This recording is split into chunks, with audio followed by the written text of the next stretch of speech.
calls before. I lead our Central Valley eConsult coalition, and it's so great to see so many new faces on our call today. So we're going to have a great presentation with a good amount of content that we're going to try to fit into our hour. So we're going to be focused again on our pain management challenge that we're focusing on or facing across the Central Valley. We'll also spend a little time diving into a clinic experience, hearing from Clinica Sierra Vista today. And we'll also spend a little time looking at or reviewing and getting updates from our Child Psych Access Program from Petra Steinbuschel, who's on with us today too. So just as I let the last few people in from our waiting room, I'm going to ask folks to use the chat feature to, if you have not joined our call today or in the past, please use our chat feature to introduce yourself. And I'll take a look to see who's new, see which new faces we have on today. If you wouldn't mind introducing yourself using the chat, that would be great. If you're new to our organization, we're called the Central Valley eConsult Coalition. We comprise, we started with 6 clinics, and we've grown to over 12 provider organizations across the Central Valley. This project, as you probably know, is sponsored by Anthem, HealthNet, and Calviva. And so we're so pleased to have so many new faces on every month's call. We're growing, and it's great to see more folks get engaged into our coalition. Our goal is really to improve access to care across the Central Valley. We're seeing a great uptake and participation from primary care providers and also interest from specialists from across the Central Valley. This group is open to all who wish to join. We encourage, as you join today, please do invite your colleagues, your referral partners, those who you work with across provider organizations. You can see here's our website down at the lower corner, our econsultworkgroup.com/Fresno. We're not just Fresno, but we started out small and we're growing. So I'm going to give a quick snapshot of the organizations that have gotten involved in our group to date, but this group is growing.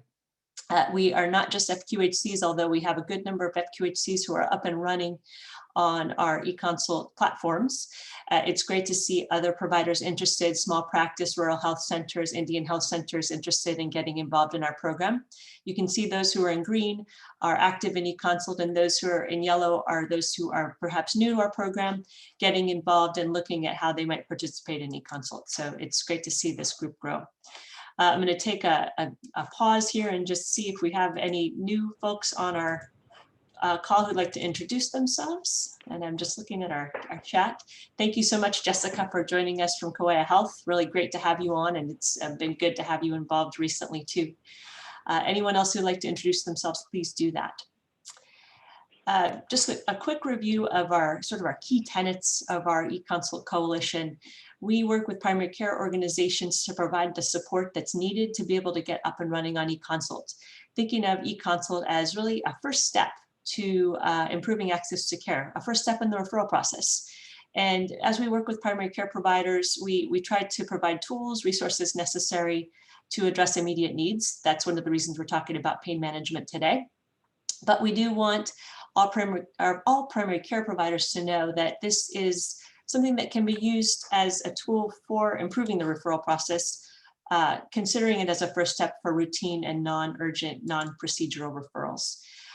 As we talk about pain management today, we need to acknowledge and honor that primary care providers maintain that patient relationship. This is something that primary care providers can assess whether it's appropriate or not, whether an eConsult is the proper approach to care. But we do want this to be a tool made available to all primary care providers and their teams. So if you know of your colleagues who wish to get up and running, please do let us know. And I think you all have my email address. You probably got it today. Anyone who's interested in joining us, you can contact me. Just a quick snapshot of what we've seen to date. We have some providers who've been doing eConsults for a while now, but we're really honing in on what we've seen as we've started as a coalition in 2021. So you can see our activity from January through May 2021. We're so pleased to see some steady increases in engagement and utilization. Family Health Care Network, so strong. Thank you for your participation. Omni Family Health, Camarena, Madera Community Hospital, Clinica Sierra Vista, United Health Centers, ARIA, Valley Health Team. It's great to see everybody engaged, and we welcome those new clinics. Any support that you need to get up and running, we are here to answer those questions. and provide any tools or resources that you might need. For those who are new to eConsults, if you have not participated in eConsult, this is a conversation, an asynchronous communication between a primary care provider and a specialist. And what we've seen over years of these eConsults taking place is this is a very easy way to get patients access to care with often resolving issues without the need for a face-to-face visit, which means fewer missed days of work, less travel, and patient and provider satisfaction. So what we've seen as a result of this program is pretty amazing. As a result of around 2,500 eConsults having been done this year, we're seeing around 80% of those resolved without the need of a patient having to travel to a face-to-face visit, which is pretty impressive.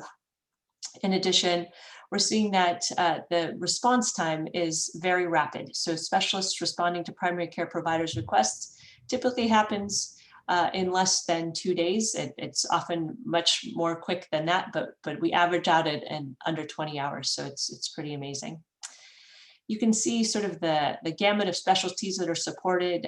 Many providers' requests or disciplines are supported through this program. If there are additional requests for specialties you don't see here, please do let us know. Any questions around what we're seeing to date or the activity that you see here? Okay, we welcome your questions. Please do use the chat if you have any comments or feedback you'd like to share. So with that, we're going to launch right into our focus of today's presentation, which is around pain management. We were made aware in the past couple of months that there is a severe impact on providers within the Central Valley as a pain management center was closed, meaning that many patients aren't able to get the services that they need in terms of pain management. So I'm going to hand to Mark Schweier of California Health and Wellness and HealthNet, who's going to speak a little bit to this program or this problem and how our eConsult program is addressing that. So Mark, if you wouldn't mind taking yourself off mute, go ahead. Yeah, great. Greetings, everybody. So as Libby alluded to, we were notified abruptly that the LAGS medical centers had closed, and we realized that downstream we were going to have some there was going to be a lot of concerns and challenges in really managing members that were on high levels of opioid medicines. So we met as an internal group and realized our highest priority was going to be to support these members and their providers. So we looked at the resources at hand, and we marshaled what we could immediately implement. And what we realized is that we had a very strong partnership with ConfirmMed, and eConsults seemed to be the quickest, easiest way to get access and information to providers to help manage the group of members that we had. Notably, we had about 3,300 members in the Central Valley. Many of them were assigned, hundreds to the clinics that are participating here. So we gathered the information and put it really succinctly into a flyer that's gone out to provider groups, which you'll see later in the slides. But if this is, this is definitely a call to action. If you're not participating and your organizations aren't participating in eConsults yet, HealthNet is paying for all eConsults across our entire membership, regardless of whether or not they're signed to fee-for-service or capitated arrangements. So the service is free, and then there's also a very rapid method to implement.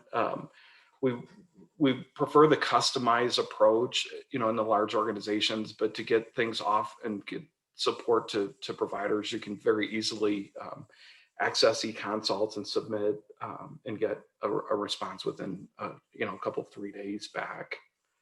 So the process is pretty painless. Then once we get get registration and understand that the organization's interested in eConsults, we'll reach out and provide some additional support. So notably, it's not only for pain management. This covers a gamut of about 40 different specialties that we have on offer in our programs. So I'll stop there and see if there's any questions. And you can reach out to me directly, or I can answer questions here. Thanks, Mark. Since we have a good number of people on, please do use the chat if you have any questions.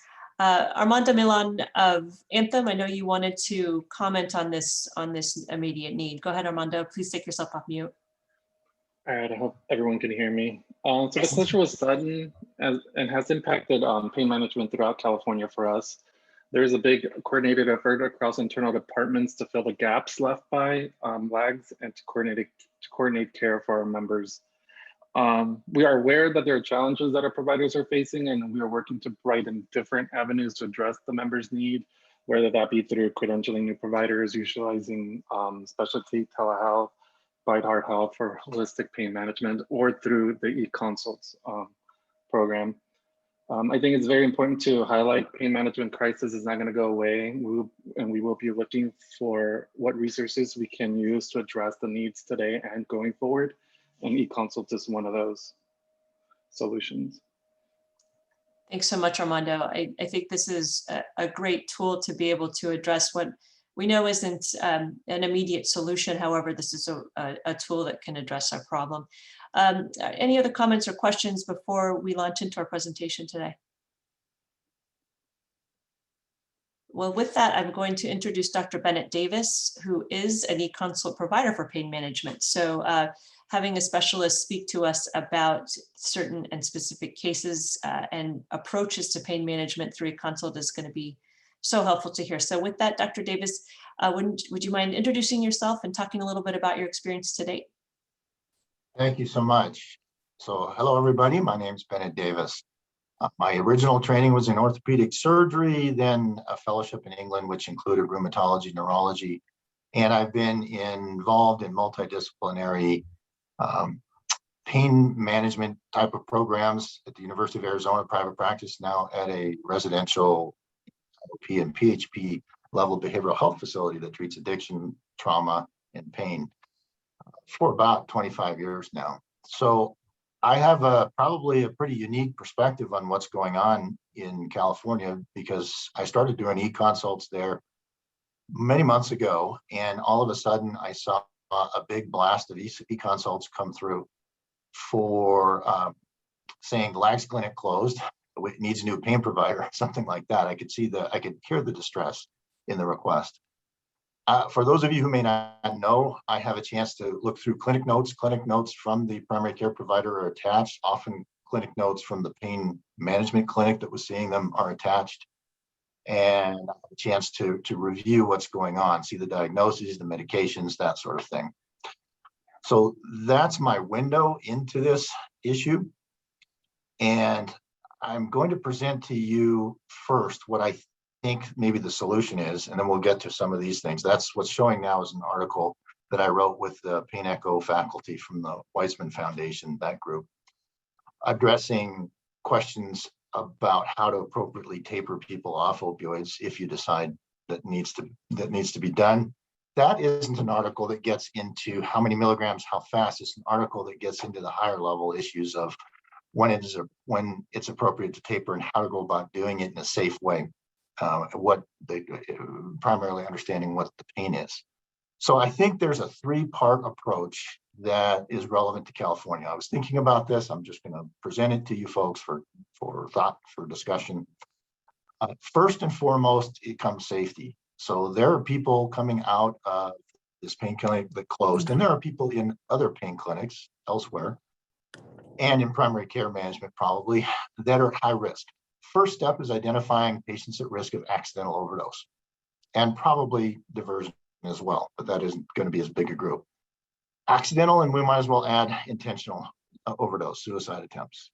That's going to be the first thing that we need to do. That's sort of an SBIRT thing. And I think e-consults can help with that, can help primary care providers understand how that's done and what to do. Of course, there'll need to be resources to refer to. If a patient who has an opioid use disorder and shouldn't continue getting prescriptions needs to be referred out, that has to be there. If a patient is at high risk because of mental health diagnoses and they're in chaos and in distress and at risk of drinking or taking an extra tablet, nothing to do with use disorder, those people need to have appropriate places to go. That's what I'm talking about when I say identify patients at risk.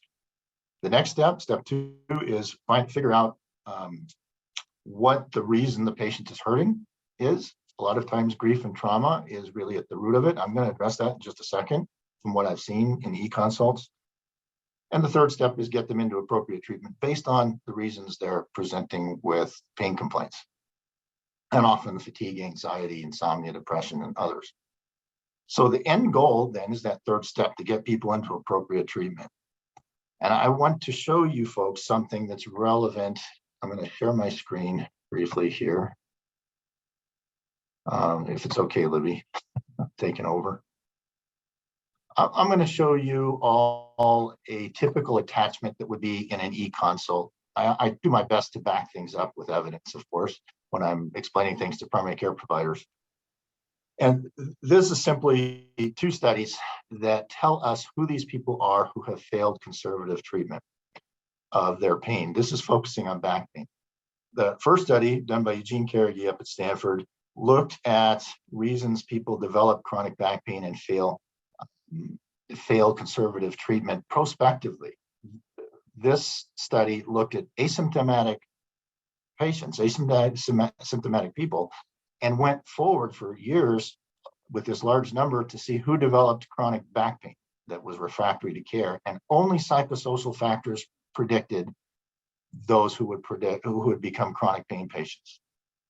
Then this other second study from 2004 was well done in Northern Europe, and they looked at why people fail conservative treatment, meaning everything: physical therapy, exercise, diet, acupuncture, complementary alternative medicine, whatever it is, medications. So fail conservative treatment of back pain. So they're looking at people who already have back pain, and they figured out that, well, it's psychosocial factors: anxiety, depression, generalized somatic complaints, poor life control. If you put those together, that looks like trauma to me. So they found that psychosocial factors are the only thing that really predict who got into that group. I'm done sharing that. That tells you who we're seeing in the LAGS clinic. These are people who are on chronic pain medications with chronic pain, a lot of them chronic back pain. That's the most common consult by far. A lot of those people are going to fall into the category. If psychosocial factors are the reason people develop chronic back pain and fail to respond to treatment, then that is who those people are. And in fact, in the consults I'm seeing, that's clearly it. We have, I don't know to what degree we've been able to attach them, but we have a consult from a provider in the Central Valley here that actually speaks to this, and my response to it, which was explaining how treatment needs to go forward. So behavioral health treatment is the pain management. In other words, trauma recovery, grief recovery, behavioral health treatment is pain management for the majority of these people. That's the point I wanted to get across. That is what I'm seeing in spades, 9 out of 10 times. So this, let's go into this real quickly. I don't know if people can see the slide, but this is a patient. Let's go back one, Libby. This is a patient who was talking about back pain, neck and low back pain. And if we go forward to quickly look through this, the information I see, go forward one. Let's see if we can see the medication list. There's amitriptyline, gabapentin, and the patient is on tramadol, on an opioid. Patient has been tried on some psychotropic medications in the past. There's diazepam on that list, a bunch of other things. If you go to the next slide, I think you might have this broken up. Next slide. Next slide. Dr. Davis, this I had to cut it into 2 slides because it was a lot of information. So it's back here. Okay, is there a following slide? That's all we have. The slide with the diagnoses. Sorry, that's all I have here. Oh, okay. Sorry about that. Then can you go to the Word file I sent you for my response to that then? You know what, that's going to be hard to, if you don't mind, if you could just speak to it, because I don't have that up on my screen. Would you mind just speaking to it? The diagnoses on this patient, which is really what I wanted people to see, were major depressive disorder, anxiety disorder, and smoking, inability to quit tobacco, so a lot of chemical coping. This patient had a really strong behavioral health diagnosis history.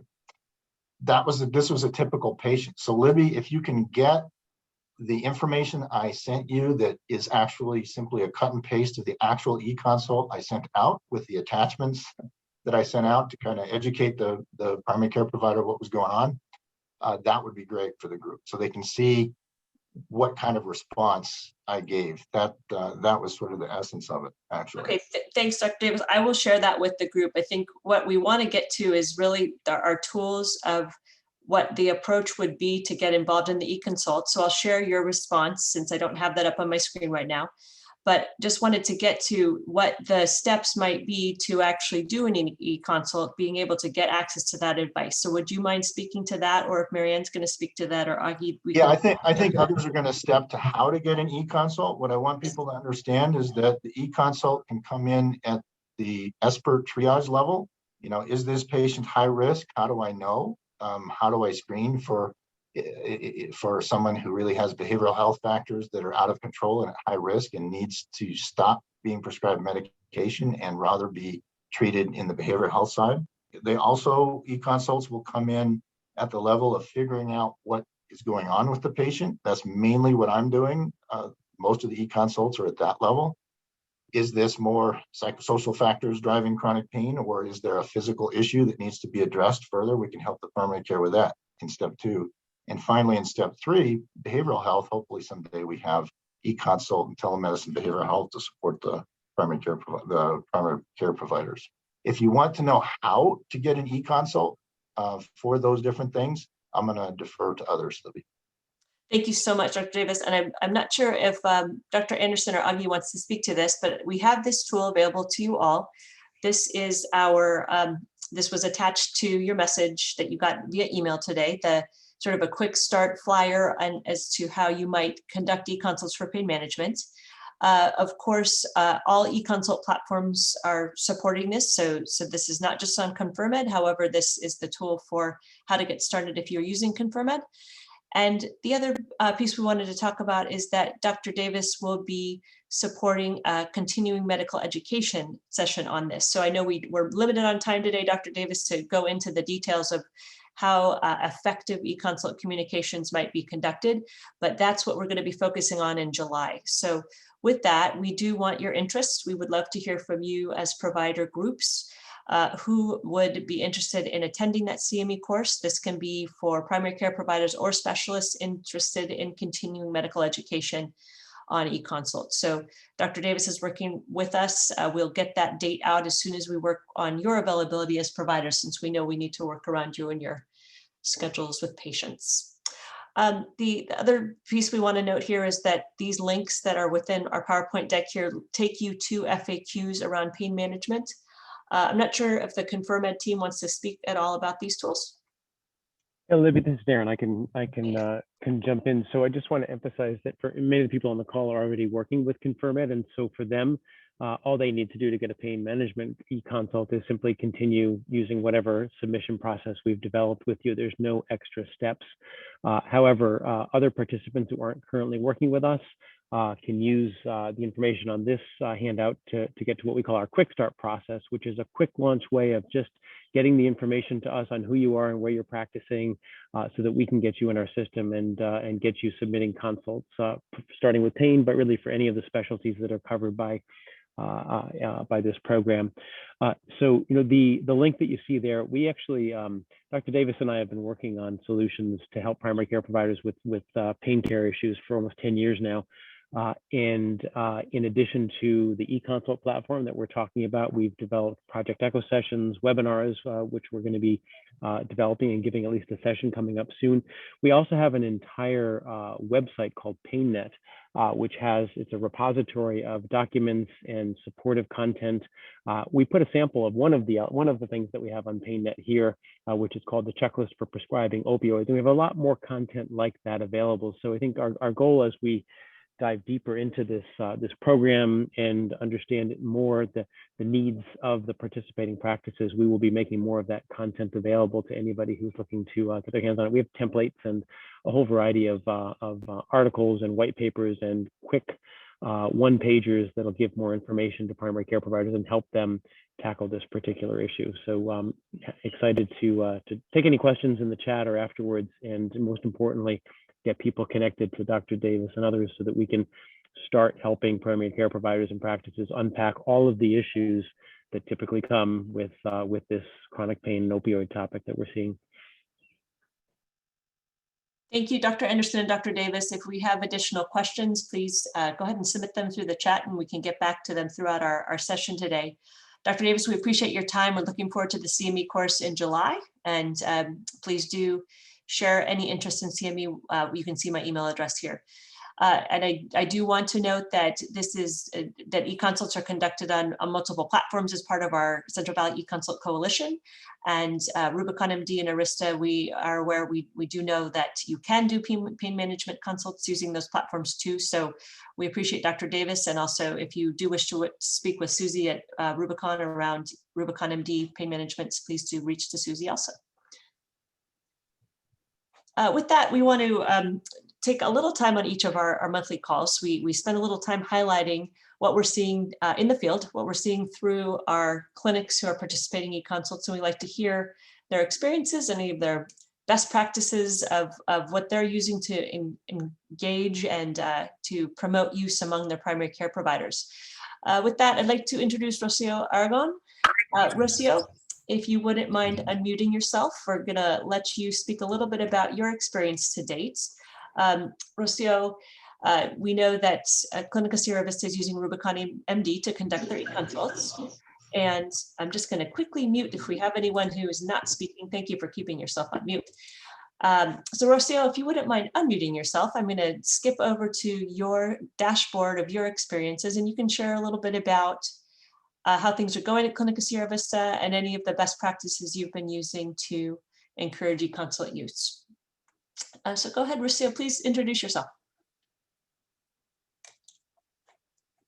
Rocio, you have to unmute first too.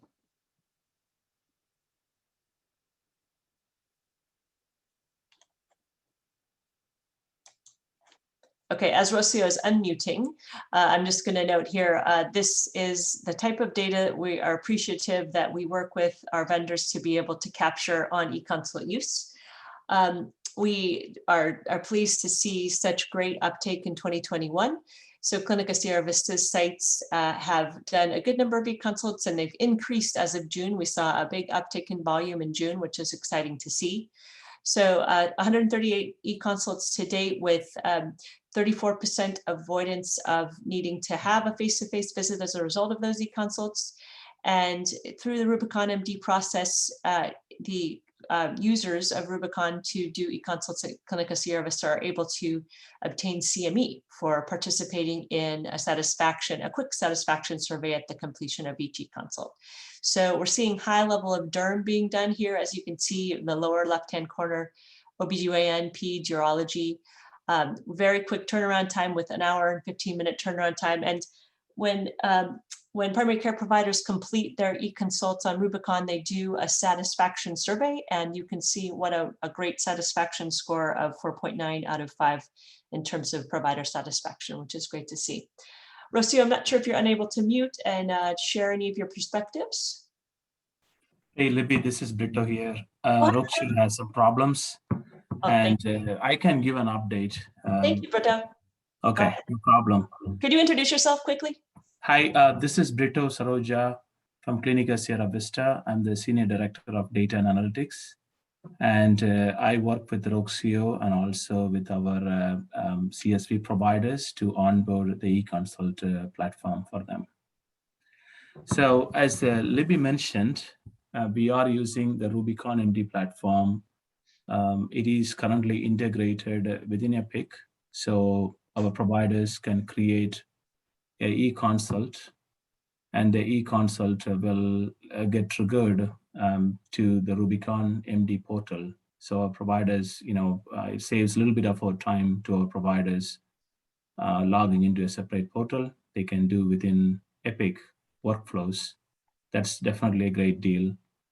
And once we receive, a response from Rubicon MD, our providers receive a notification to the in-basket, Epic in-basket, so that they can start looking into the consultation notes, and they can provide a feedback and also close the consult to get the consultation note attached to the respective patient's clinical chart. So from your adoption history, we are somewhere closer to 6 months now with the Rubicon MD platform on using eConsult. Just to give you a quick background, we have clinic sites at Fresno and Kern locations, Kern County, 2 counties. And we have about, in Kern, around 178 providers, and also in Fresno, similar to that number. So we started with the Kern and also Fresno. We have providers trained to the platform and also onboarded. Initially, there are a few, challenges from our providers on understanding more about the eConsult services. As repeatedly explained to our providers, it can be used like a non-urgent situation, and also eConsult platform is a great tool in order to bring down the referral backlogs. The size of our organization, we have about 40,000 to 43,000 referral backlogs, active all throughout the year. And every referrals will expire in 6 months time frame. So there's a huge amount of work from our referral department to reinitiate a referral if it got expired. And then there are quite a amount of challenges on finding a quick turnaround of getting appointments from specialist offices, etc. So we are still at the onboarding stage. We recently, our leadership team, which includes our CIO, Deputy CEO, and also our CMO, is engaged recently to much focus on eConsult adoption to our providers. As we have walk-ins, primary care offices, OBs, and other departments, we are trying to work with and learn some experience from similar FUHCs on the way how they adapt this platform and how they socialize with their providers, and want to identify the real-time challenges as well, so that we should be able to cover, reduce more referrals and onboard or get more eConsult done to our organization. Any questions, please let us know. We're happy to answer. Thank you so much, Brito. If anyone would like to use the chat to share a question with Brito, that's fine. And I'll even encourage, if anyone has a quick question just to share out loud, you may unmute yourself and ask Brito as we have him on. This is Jeffrey Nkanza with CVeC Health. I just had a quick question about, since you made a reference to the Rubicon being integrated into Epic. I was just curious, when the actual individualized care plan is formalized through the patient's MyChart, do they see that an eConsult was taking place? And does that make its way into the care plan in terms of what the recommendations or what the next steps were? Or is it just the doctor's notes from the PCP that makes it into the MyChart? It's a great question. I had to find out. I really don't know from a patient experience point of view. I think we have Rubicon MD team here. Do anyone know whether the consult? I mean, typically with the Cures Act, we are not really, stopping anything from a provider point of view. So it's obviously, get into the patient chart. That's my theory of explanation from the Cures Act regulations. But I did not really confirm or, verify this from a patient point of view, to be frank with you. Yeah, this is Susie with Rubicon MD. The integration, as Brito mentioned, is meant to make it pretty seamless and easy for the PCPs. So we are actually embedded within the EHR.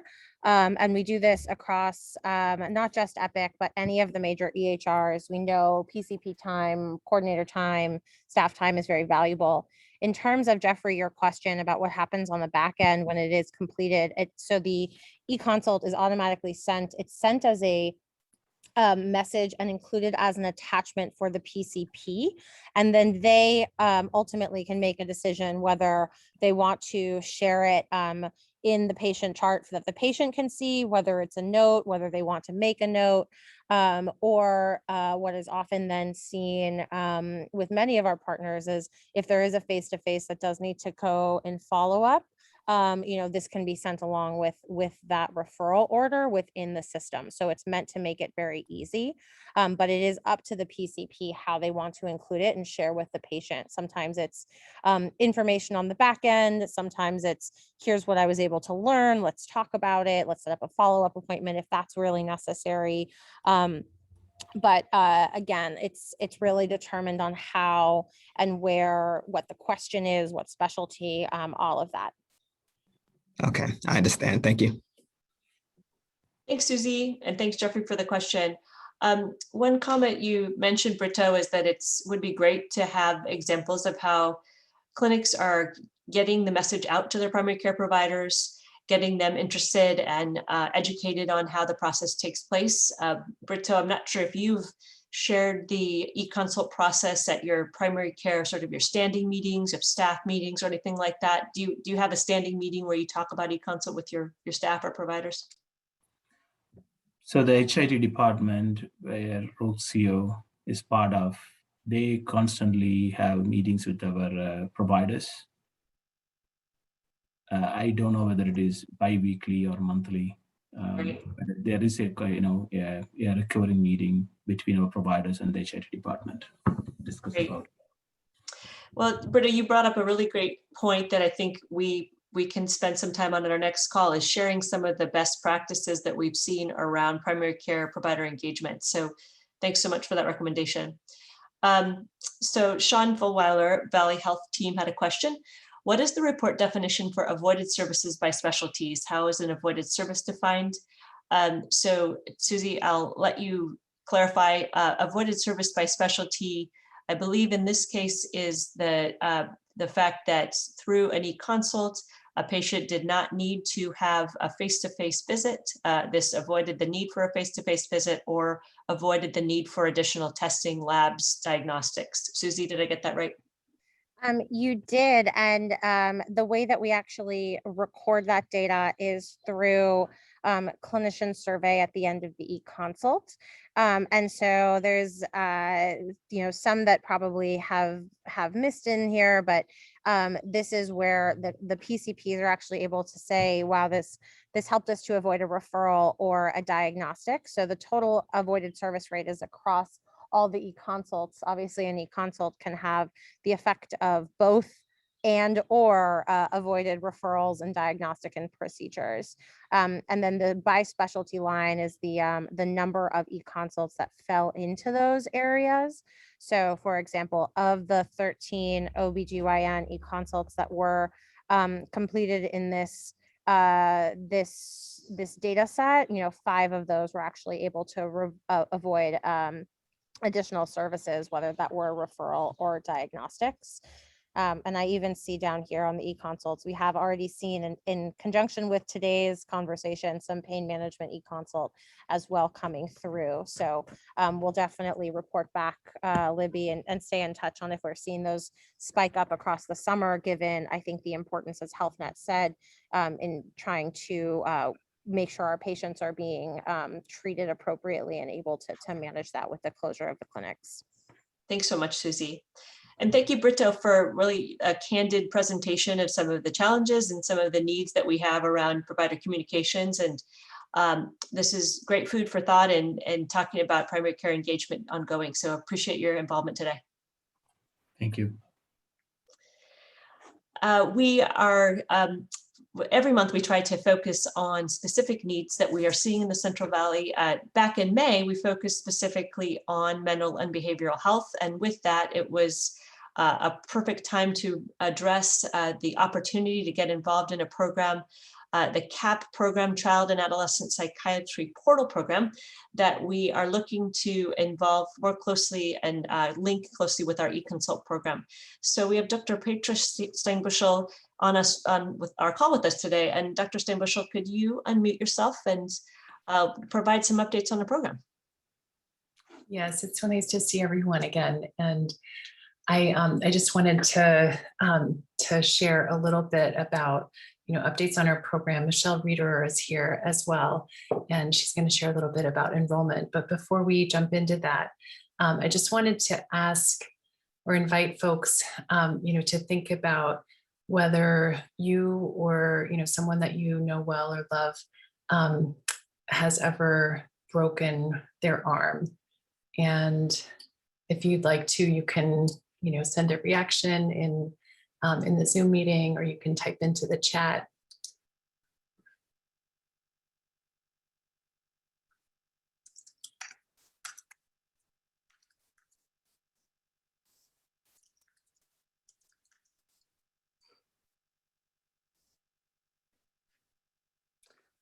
And seeing some yeses. Libby's had a broken leg. Ciara, yes. We can include broken legs too. Anyone else want to respond? Okay, and now I'd like you to think about, and not necessarily type into the chat, but just consider, has anyone that you know and or loved ones had any kind of mental health crisis, or something significant going on mental health wise, ever, lifetime, and then in particular in the past year and a half?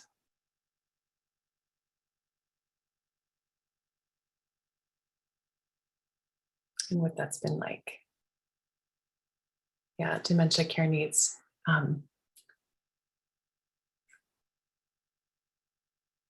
Yes.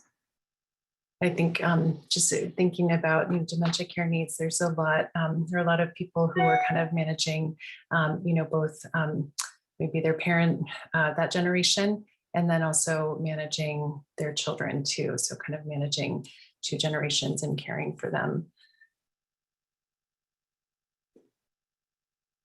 Okay, thank you for sharing and for your vulnerability in that. And for those of you who haven't answered, just to think about kind of the difference in those questions. And I can't help but observe. I wonder if people would have shared as readily, even about the mental health issues going on before this past year. I think this past year we really had a lot of decrease in stigma and just much more recognition that mental health needs are really important and highly prevalent. And thinking about mental health impact in youth right now, we know that even before COVID, that the second leading cause of death in persons aged 10 to 24 is suicide. And we're seeing higher rates of anxiety and depression kind of across the board and across the lifespan. And so I'm asking you to consider this because we really feel that, addressing mental health challenges earlier, and hopefully when they're at a more kind of mild and less complicated phase of things, will help to prevent future, more complex and more acute challenges. And we know that there's often a 2 to 4, sometimes longer year lag time between the onset of symptoms and the time to diagnosis, and that half of all mental illness onsets before age 14. So with that in mind, I actually wanted to ask Libby if you can play our video that we just put together that really shares a little bit more about our services. And I'm going to mute myself.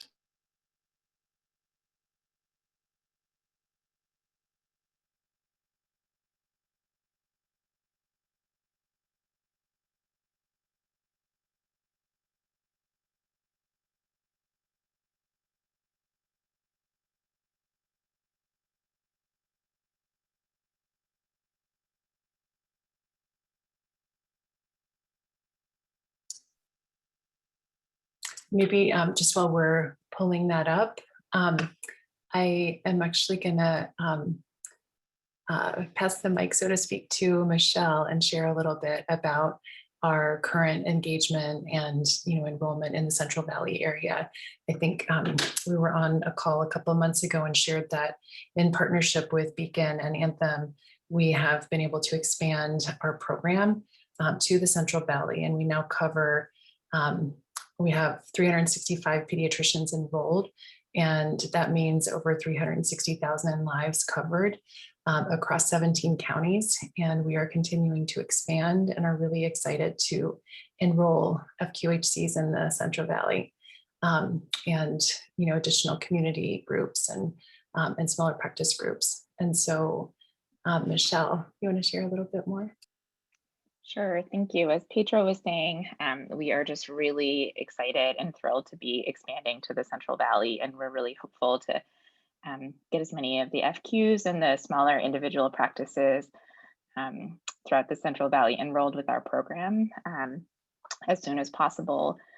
We've been happy to connect with Valley Children's, and we've been able to enroll all 7 of the practices with Valley Children. So that's including the Fresno location, Sky Park, Dakota, Olivewood, a lot of those practices. And we're really hopeful to continue the enrollment process to try to get more of the practices and networks in the Central Valley enrolled. Pedro may talk more about this, but the enrollment process is quite simple.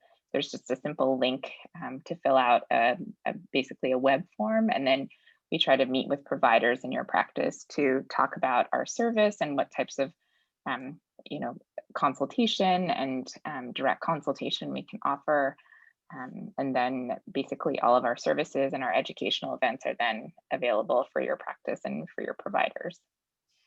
Thank you, Dr. Rader. And I'm going to try once again to play the video. Sorry, I thought it was playing and it wasn't. Kira, can you bring it up?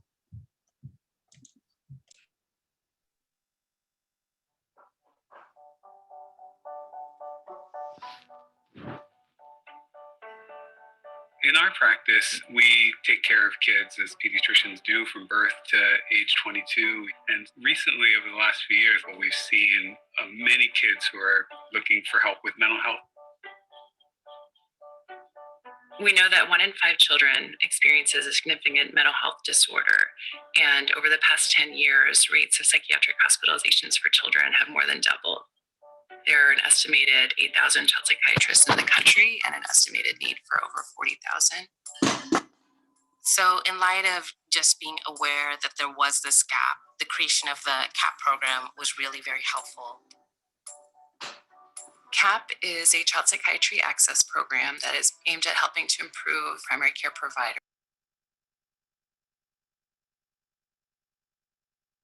Provide real-time psychiatric consultation to primary care providers. Child psychiatry access programs are a cost-effective and evidence-based way of addressing the really high prevalence of pediatric mental health disorders and the demand for services. CAP has been amazing for our practice. If I have a patient that I have concerns about and want some guidance on, I just hop on the phone, call them up. And then we usually talk for anywhere between 5 and 10 minutes, coming up with a plan together. It is the ability to know that there is someone there with whom you can have a discussion, who's an expert, who's accessible to you, to ask a question, answer a question, what else should I do? And that just feels supportive. Pediatricians are in a great position to really address the ever-growing mental health needs of children that they serve. And if you think about how many thousands of children a pediatrician will treat over the course of their careers, it's really amazing to think about the collective impact that CAP can have. All kids have behavioral and mental health needs. Having CAP available to us has really helped us to be able to kind of address the whole child in a more holistic way.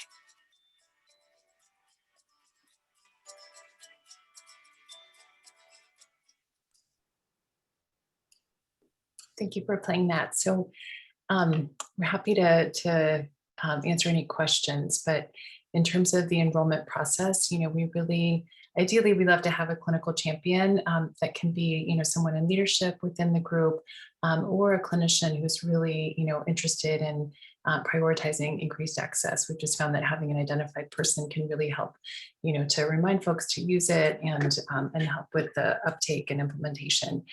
It doesn't usually require a lot of effort, but just having that voice and that identified person is really helpful. And then also being able to have a practice administrator, if your location has one, who can share some of the details, and whoever that person is can complete the CAP enrollment form. It doesn't need to be everyone in the group, but just one identified person. And that is available on our website, which I can type into the chat in just a moment. And then we try to, schedule an initial meeting at a time that your group usually meets so that it's convenient for you. And this can be, 20 to 30 minutes, ideally with as many people who are going to interact with the program as possible. And even if folks can't join, we ask that you just share all email addresses so that we can make sure that everyone's added to the listserv, and we can share updates about upcoming trainings and webinars and, and other topics of interest. And so this is a little bit about, PCPs who have enrolled. Tracy McMahon is in a community group practice in San Francisco. And then Barbara Botello is at a La Clinica FQHC in Pittsburgh, California, in kind of a more rural area. And with this, want to highlight the benefits, and then also want to highlight that Blippi and others and I have been talking about the potential for also offering e-consultation, and we are working out kind of the specifics for that. We really appreciate the value of e-consults and having that asynchronous communication and being able to provide guidance. That said, we really feel like the warm line is really complementary to this, and just from speaking with pediatricians who have been able to use both e-consult and warm line models, that often the e-consult model is very helpful, and you get kind of immediate feedback, or you can access it maybe later in the evenings or at off times, and that the learning sometimes is richer with the warm line because you're able to have that kind of exchange in the moment and ask more questions. So stay tuned. That's just a sneak peek. Thank you so much, Petra and Michelle. It's been really helpful to see some of the detail and the support around the phone consult process for child psych. As you mentioned, Petra, we're working to integrate the two processes. E-consult, for any of you who are looking to see which is e-consult and which is our CAP program, these are separate right now. Rubicon and ConfirmEd and Arista provide e-consults, which are asynchronous. Right now, the CAP program is a warm line consult that you can learn more about. Petra and Michelle put the link to the CAP program in the chat here. And we'll look forward to future updates and talking about how these two programs will work together. Thank you. Thanks to you both.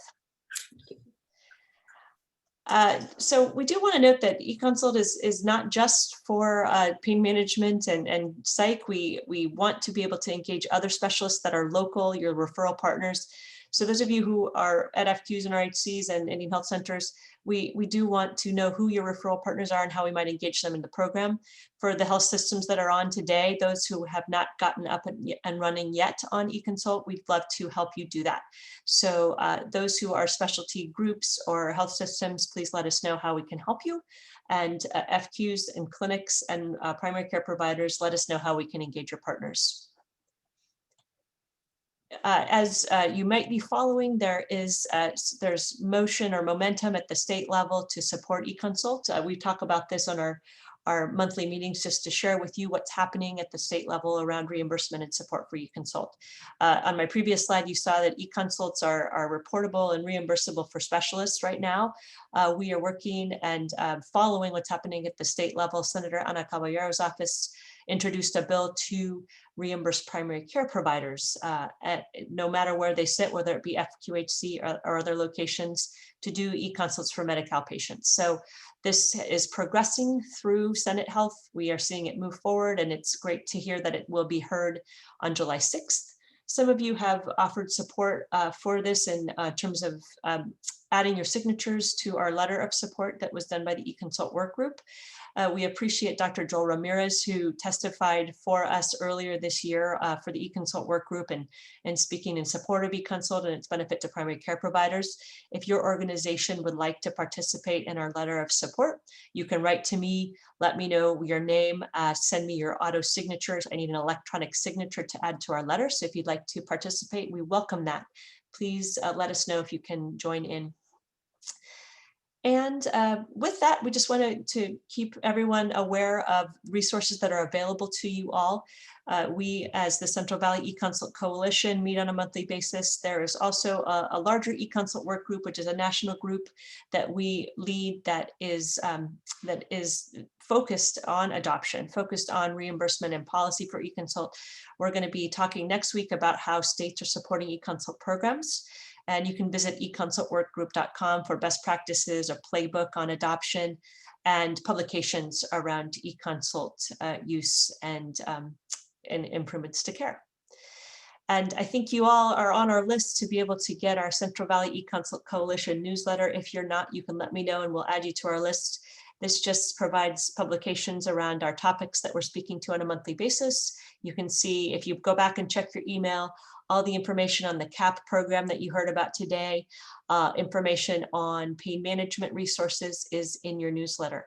So make sure you check your email for that and let us know if you have additional folks who should be receiving that.